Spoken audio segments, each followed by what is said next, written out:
être dans cette affaire.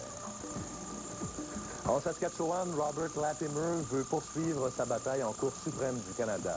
Il va demander à la plus haute cour du pays la permission d'en appeler de la sentence rendue ce matin par la Cour d'appel de la Saskatchewan. Cette dernière l'a condamné à la prison à perpétuité sans possibilité de libération avant 10 ans pour le meurtre de sa fille de 12 ans en 1993. Latimer avait choisi de mettre fin aux souffrances de sa fille qui était lourdement handicapée. Les cheminots de 6 pays d'Europe sont en grève depuis hier soir. Ces derniers veulent protester contre les intentions de l'Union européenne de libéraliser davantage le transport ferroviaire des marchandises. C'est une mesure qui, selon eux, va coûter des milliers d'emplois aux syndiqués. Des centaines de milliers de citoyens ont dû trouver d'autres façons de se rendre au travail ce matin. À Paris, le métro a aussi été paralysé par cette grève. En Irak, une nouvelle crise complique le travail des inspecteurs en désarmement de l'ONU à Bagdad. Le régime de Saddam Hussein refuse de soumettre à l'ONU des documents relatifs à son programme d'armement. Un de ces documents porte sur les armes détruites dans le conflit entre l'Irak et l'Iran dans les années 80. Bagdad soutient que ces documents ont été détruits ou qu'ils n'existent tout simplement pas. Et le président russe Boris Yeltsin a été hospitalisé hier pour soigner une pneumonie. Âgé de 67 ans, M. Yeltsin a été admis à l'hôpital central de Moscou souffrant d'une forte fièvre. Il a quand même pu rencontrer aujourd'hui le président chinois Jiang Zemin. Selon les observateurs, le Kremlin tente ainsi de démontrer que l'état de santé du président n'est pas aussi grave qu'on le croit. Et puis aux États-Unis, un adolescent de 16 ans a tenu les policiers de la ville de San Diego, en Californie, en haleine ce midi. Il avait réussi à voler un autobus municipal lorsqu'il a été pris en chasse par les policiers. Le jeune homme a sillonné les rues de la ville pendant 1h30. Il a mis fin à sa promenade quand il a été confronté à un policier armé. Il était finalement seul à bord de l'autobus.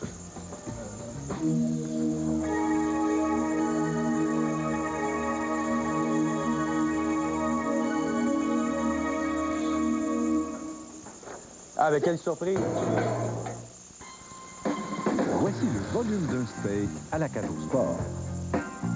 Et voici le prix. Intéressant. Une variété de 6 beefsteaks à partir de seulement... Oui, il y a déjà 11 000 billets de vendus. Les entraînements publics sont déjà commencés. Ça va également très bien de ce côté-là. Mais pas un mot sur ceux qui vont se prononcer sur l'issue de ces affrontements s'il n'y a pas de mise hors de combat, naturellement. Les officiels. Les officiels. C'est au 9e étage du Palais de justice de Montréal que la sélection des juges et arbitres pour le gala de vendredi s'est faite. Vu qu'il y a des combats de championnat pour ça, la réglementation permet et la coutume accepte qu'on accepte dans un but de neutralité. On accepte des juges étrangers pour ne pas montrer qu'on favorise, mettons, les Canadiens et que ça serait pour les juges québécois. Les 2 juges étrangers travailleront lors du combat d'Éric Lucas. Le reste de la soirée appartiendra aux officiels québécois. Dans le but d'éviter tout parti pris ou toute intimidation possible sur un juge avant un combat par des parieurs ou par penser à n'importe quoi, là, OK? Ces gens-là ne savent pas, les juges ne savent pas avant, 3 minutes avant le combat, qu'ils vont officier dans le combat suivant.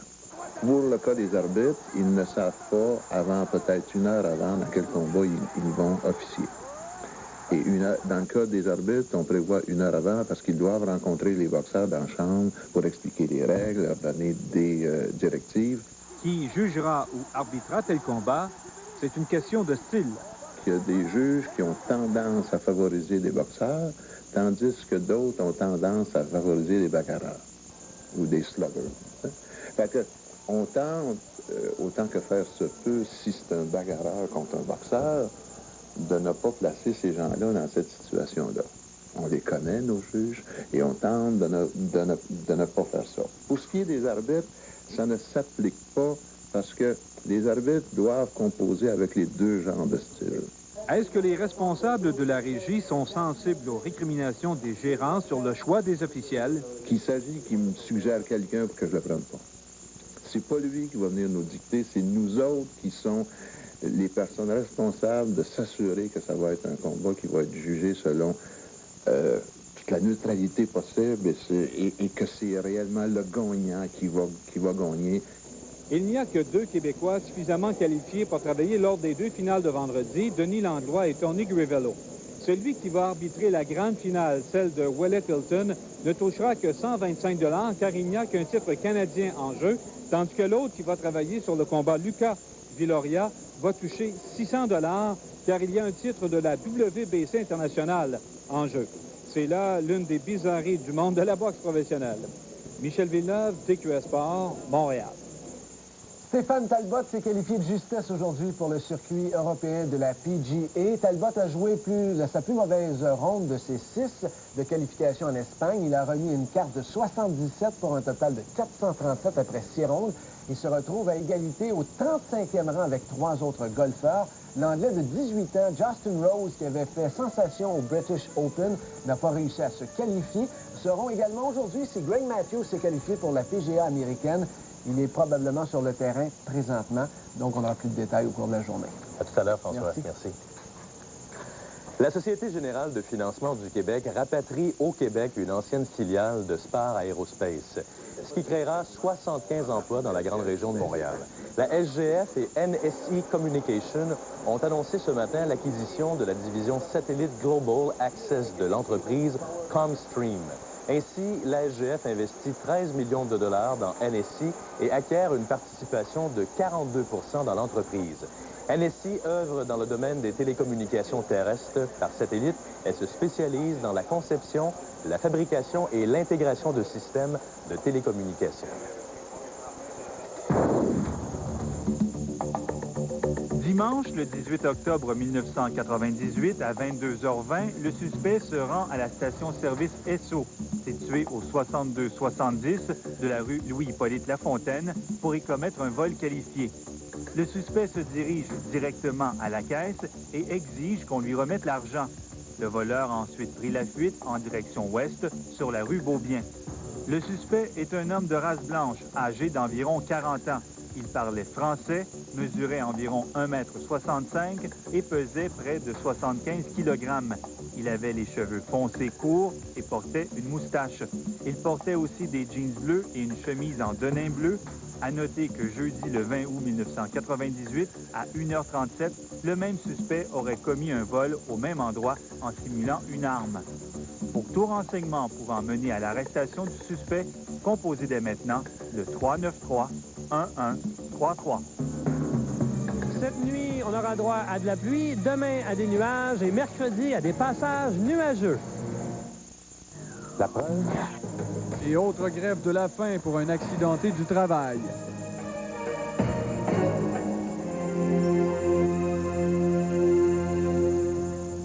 Bonne fin de journée, mesdames, messieurs. Bon début de semaine. Eh bien, la Régie intermunicipale de gestion des déchets de la Mauricie pourrait devoir payer jusqu'à 23 millions de dollars, incluant les intérêts, pour l'expropriation au début des années 90 de Waste Management du site de Saint-Étienne-des-Grès. Aujourd'hui, les dirigeants de la Régie ont fait le point. On sait que vendredi, c'est la Chambre d'expropriation du Québec qui ont rendu ce verdict. Or, 72 heures et même plus après ce verdict-là, on ne sait toujours pas de quelle façon on va réagir du côté de la Régie.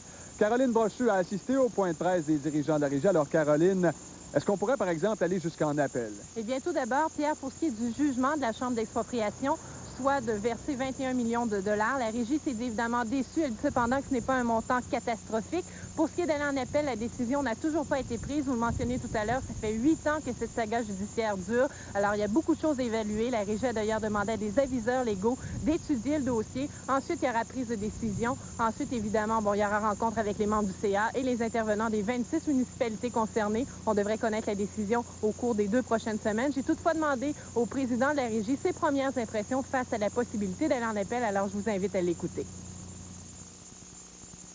Vous savez, quand on a un jugement de 238 pages, la première chose qu'on se dit, ouf, il faut prendre l'analyse, prendre le temps d'analyser ça, parce qu'il y a beaucoup d'éléments de droit là-dedans, il y a beaucoup de facteurs à considérer, beaucoup de variables aussi.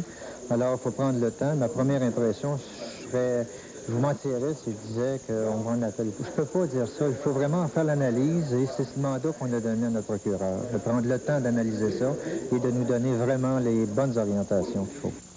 On parle donc de plus de 20 millions de dollars. Caroline, comment tout ça pourrait se traduire pour les contribuables? Et pour vous donner un exemple, Pierre, pour l'instant, aujourd'hui, pour l'enfouissement, il en coûte 28 la tonne, ce qui représente environ 7 à 8 par année pour une famille de 2,5 enfants. Si jamais la Régie doit verser les 21 millions de dollars en question, il en coûtera désormais 38 la tonne. On ne veut pas parler de hausse de taxes puisque le prix sera un prix stable pour toute la durée de vie du site, soit environ les 67 prochaines années. Caroline Brochu, merci beaucoup pour les précisions. On suit ce dossier de près.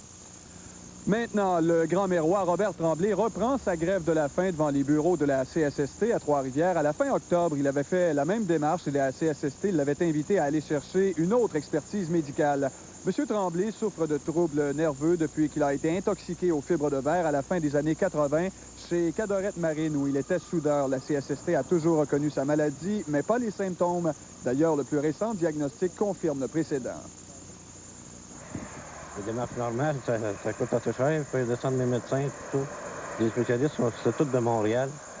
C'est pas des docteurs comme qu'on a ici. C'est ça qu'ils ne veulent pas accepter, eux autres, là, parce que j'ai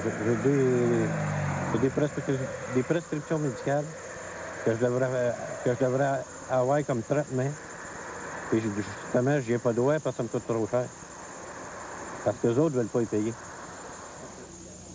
Le Forum sur le renouveau économique de la Mauricie entame sa deuxième phase, c'est-à-dire la concrétisation de différents projets afin de stimuler l'économie dans la région. On tient d'abord à consolider les acquis de la première étape, c'est-à-dire la concertation entre les différents intervenants des milieux municipaux, touristiques et des gens d'affaires. Et parmi les projets qui sont mis de l'avant dès aujourd'hui, notons celui du maillage entre les entreprises de la région afin de créer la meilleure synergie possible. Normand Ricard, le président du Forum, explique en quoi consiste ce projet. On a regroupé les PME, les moyennes entreprises et les grandes entreprises en disant, d'abord, qu'est-ce que vous achetez à l'extérieur qu'on pourrait rapatrier dans la région? Cette démarche-là est très bien entreprise. Deuxièmement, qu'est-ce qui n'est pas fabriqué dans la région et qui a un besoin chez vous parce que vous l'achetez à l'extérieur, mais qu'on pourrait fabriquer chez nous, donc créer de toutes pièces des PME ou des entreprises à partir des besoins de nos entreprises. Parce que, en fait, vous avez vu des démarches... Un jeune homme de 17 ans a vu la mort de très près samedi soir à Trois-Rivières-Ouest sans qu'on ne sache trop pourquoi. Il n'a pas réagi aux signaux lumineux du passage à niveau de la côte Richelieu. Il était donc 18 heures quand son véhicule a été percuté par une locomotive tirant 3 wagons et presque par miracle, le jeune homme s'en est tiré indemne, bien que son automobile soit une perte totale. Par ailleurs, brève comparution aujourd'hui au palais de justice de Trois-Rivières de Michel Cloutier, 31 ans de Trois-Rivières. Monsieur Cloutier qui doit répondre à 4 accusations, dont celle de déguisement, d'introduction par effraction, de séquestration d'une femme et de vol de bijoux avec violence. Le 8 novembre dernier, Cloutier qui aurait commis ces crimes dans une résidence de Mont-Carmel, les enquêteurs de la police régionale de Shawinigan ont recueilli de la preuve dans cette affaire pour ensuite arrêter Cloutier. Il demeure détenu en attendant son enquête sur remise en liberté qui aura lieu vendredi. Il y a près de 2000 personnes qui ont passé la nuit de vendredi avec les sans-abri dans le parc Champlain à Trois-Rivières. C'est la Maison Le Havre qui organisait cette activité dans le but de démystifier cette problématique. Et François Saint-Onge s'est rendu lui aussi dans le parc Champlain. Cette nuit-là, les sans-abri avaient de vieux comptes à régler. On en parle surtout à Montréal, Québec. Moi, je vais tomber dans le franchi. Je vais dire qu'il y a un petit peu de la population ici à Trois-Rivières qui sont snobs, entre guillemets. Mais snob ou pas, à Trois-Rivières, il n'y a pas de métro pour se mettre au chaud. Délinquant à 8 ans et itinérant dès l'âge de 15 ans, Simon a longtemps trouvé refuge dans le stationnement souterrain du centre-ville. Comme un système d'aération que tu peux coucher ici. Ça veut dire que tu peux péter ta crise, que tu peux casser ta bouteille de bière, que tu peux fumer ton joint, tu sais, que tu te retrouves dans ton monde, tu sais. C'est ici, dans le parc Champlain, que Léon a passé sa première nuit à Trois-Rivières, après avoir roulé sa bosse d'un océan à l'autre. Ce soir, il rencontre Mathieu, 17 ans. Quand il est retourné cette année. Ça te rappelle des souvenirs, ça? Oui, ça me rappelle des souvenirs, oui. J'avais accouché ici, dans ce parc-là, c'était l'été. Puis il y avait un policier qui m'avait réveillé dans le lever du parc, puis je suis revenu après. Puis finalement, ils m'ont pas chalé. Des gars comme Léon, il y en a de plus en plus. Ils ont doublé au cours des 4 dernières années. Tu vois, en 1997, il y a 448 personnes qu'on a admis en hébergement. Cette année, on va dépasser 500 personnes. Depuis 1995, on n'a plus que doublé le volume des personnes admises en hébergement. C'est beaucoup de monde. C'est un monde élitiste. Il y a un groupe là, d'individus. Il n'y a pas de la place pour tout le monde. Il n'y a pas de place pour tout le monde. Et cette nuit-là, les exclus avaient un message, une sorte d'avertissement. Tu vas voir des gens passer là, simplement pour voir le show, mais il n'y en a pas de show. Puis c'est ça que je crie là, à la population. Arrêtez de vous faire des accraires, Chris, ça peut vous arriver. François Saint-Onge, à Trois-Rivières. Les partis politiques doivent s'engager à ne plus couper dans l'aide juridique. C'est ce que prétend le Front commun des syndicats d'avocats et du personnel de soutien.